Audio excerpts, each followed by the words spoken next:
bend.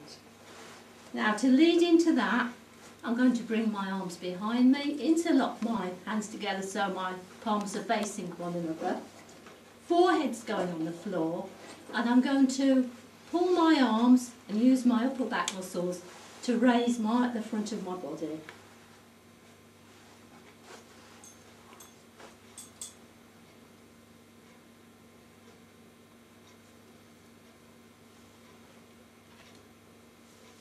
And again, using the same muscles, I'm going to bring my hands just underneath my shoulders, elbows in, forehead on the mat, and I'm just going to raise myself, just bringing my hands off the mat.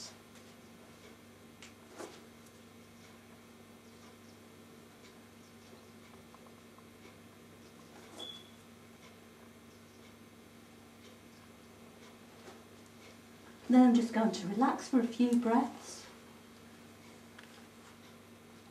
And now I'm going to go into the cobra proper. So, in flexing my back, I've just reminded my body what I want it to do. So coming into the cobra, again building on that lion breath, I'm going to focus on this point here in the centre of the forehead. And I'm going to come up one vertebrae at a time, gently flexing the spine, keeping the elbows in.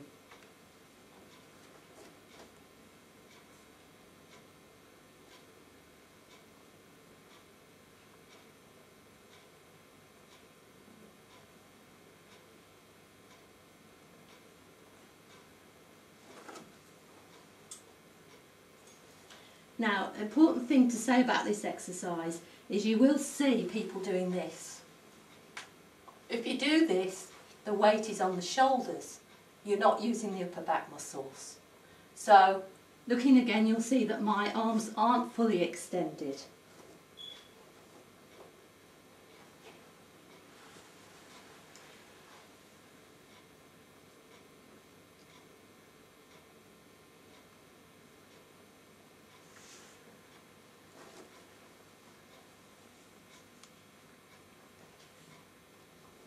Right, the next thing I'm going to do, having worked on the upper back, I'm now going to work on the lower back. So I'm going to use my arms as a lever. So what I'm going to do is I'm going to put them underneath me. I'm going to either interlock my arms like so, or I'm going to make two fists. And using my arms as a fulcrum, I'm going to lift my legs up behind me.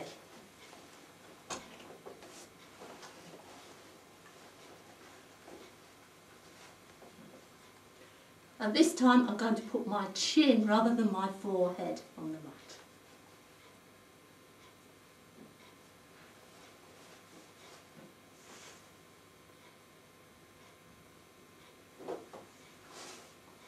Now that's quite a strenuous exercise, so if you do that, I would suggest you do it about 3 times and just have a couple of breaths rest between each time you do it.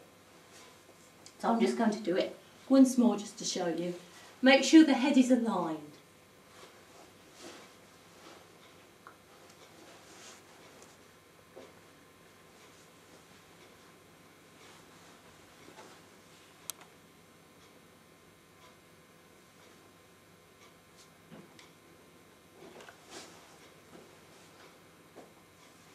Again, relaxing completely for a few breaths.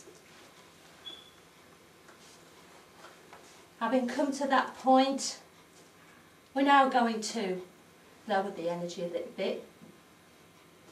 So I'm going to alternately extend my right arm and my left leg, and then swap over.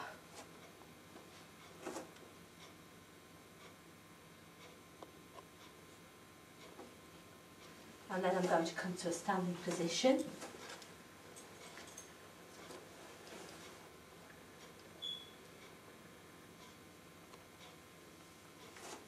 Now I'm going to do an exercise that is really good if you have problems with high blood pressure, for instance.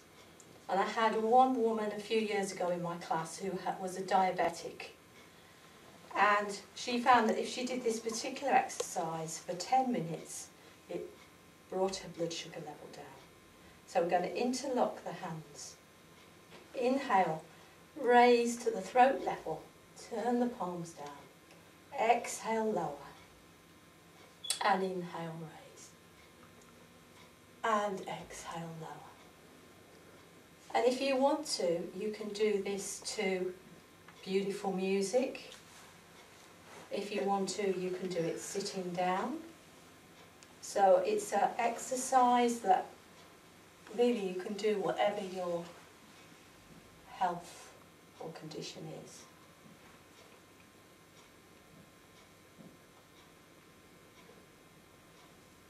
So inhaling, raising, and exhale, lower. And what I ask my students to do is to just think of a dimmer switch in a light bulb. And just imagine that every time you do this simple movement, that you're turning up that dimmer switch. So you're becoming brighter and brighter, infusing each cell and each fibre of your body with light. And if you've got the grace of holy words, holy mantra, whether it's from the Guru Granth Sahib, the Bible, Bhagavad Gita, or maybe just a simple affirmation, you can use it while you're doing this exercise. Okay. Just going to make sure I've got a nice straight spine. Then the outside of the right arm comes on the outside of the left leg, and the left hand goes behind me. And I'm just going to make a gentle twist to the left and release it. Then I'm going to do exactly the same on the other side, bending the right leg this time, putting the outside of the right leg on the outside of the left, having a good stretch, bringing that right arm behind me this time, hands pointed away. And then I'm going to just twist to the right and release it. An exercise that's squash the neck, which is very good for the thyroid gland, which is all to do with metabolism. So if anybody wants to lose weight, that's a really good exercise to do.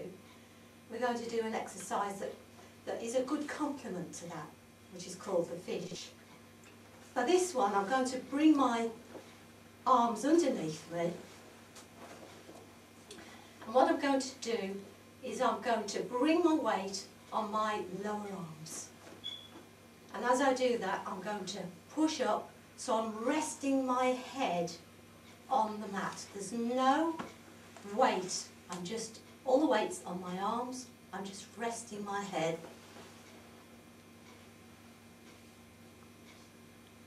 So again, we've got a nice open throat. And then I'm going to release out of that.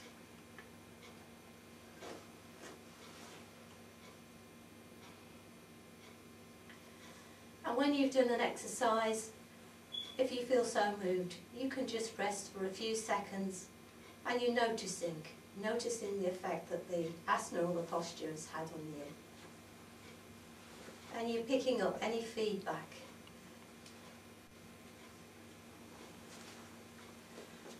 Right, so I'm now going to show you a twisting exercise.